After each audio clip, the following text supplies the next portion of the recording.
राधे राधे भक्तों, आइए सुनते हैं कार्तिक मास महात्म कथा अध्याय 5। राजा पृथु बोले, हे नारद जी, आपने कार्तिक मास में स्नान का फल कहा।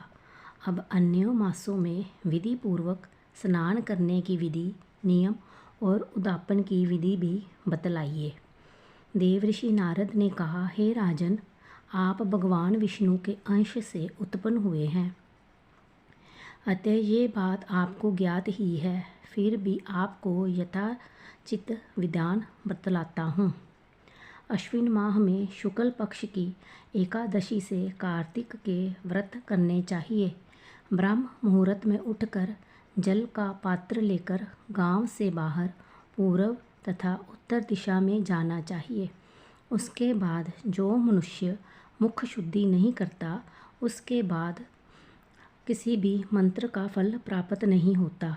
अंत दांत और जीभ को पूर्ण रूप से शुद्ध करना चाहिए और निमित्त लिखित मंत्र का उच्चारण करते हुए दातुन तोड़नी चाहिए। हे वनस्पते, आप मुझे आयु, कीर्ति, तेज, प्रज्ञा, पशु, संपत्ति, महाज्ञान, बुद्धि और विद्या प्रदान करो।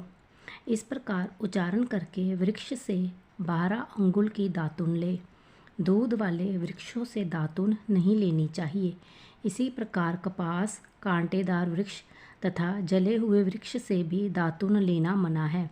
जिससे उत्तम गंध आती हो और जिसकी टहनी कोमल हो, ऐसे ही वृक्ष से दंत दावन ग्रहण करना चाहिए। प्रतिपदा, अमावस्या, नवमी, छठी, रविवार को चंद्र तथा सूर्य ग्रहण में दातुन नहीं करनी चाहिए।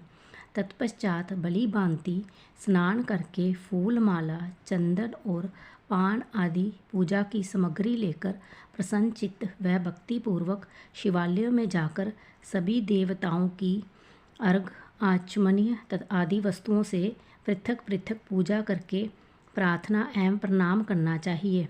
फिर भक्तों के स्वर में स्वर मिलाकर श्रीहरि का कीर्तन करना चाहिए।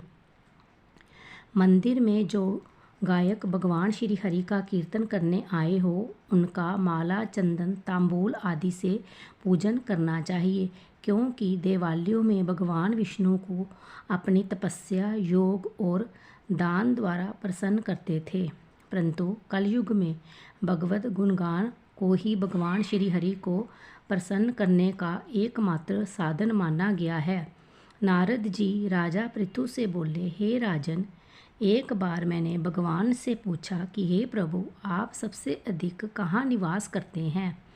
इसका उत्तर देते हुए भगवान ने कहा, हे नारद, मैं वैकुंठ या योगियों के हृदय में ही निवास नहीं करता, अपितु जहाँ मेरे भक्त मेरा कीर्तन करते हैं, मैं वहाँ अवश्य निवास करता हूँ। जो मनुष्य चंदन, माला आदि से मेरे भक्तों का पूजन करते हैं, उनसे मेरी ऐसी प्रीति होती है जैसे कि मेरे पूजन से भी नहीं हो सकती। नारद जी ने फिर कहा, शीरिष, दतूरा, गिरिजा, चमेली, केसर, कंदार और कटहल के फूल व चावलों से भगवान विष्णु की पूजा नहीं करनी चाहिए। अड़हल, कंद, गिरीश, जूही, मालती और केवड़ा के पुष्पों से भगवान शंकर की पूजा नहीं करनी चाहिए। जिन देवताओं की पूजा में जो फूल निर्दिष्ट है, उन्हीं से उनका पूजन करना चाहिए। पूजन समाप्ति के बाद भगवान से क्षमा प्रार्थना करनी चाहिए। हे सुरेश्वर, हे देव, ना मैं मंत्र जानता हूँ, ना क्रिया, मैं भक्ति से भी हीन हूँ। मैंने जो कुछ भी आपकी पूजा की है, उसे पूरा करे। ऐसी प्रार्थना करने के पश्चात साष्टांग प्रणाम करके भगवत कीर्तन करना चाहिए, श्री हरि की कथा सुननी चाहिए और प्रसाद ग्रहण करना चाहिए।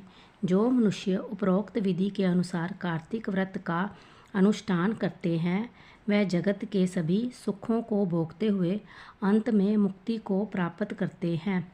कथा समाप्त हुई। राधे राधे। कृपया मेरे चैनल को लाइक, शेयर, कमेंट और सब्सक्राइब करें।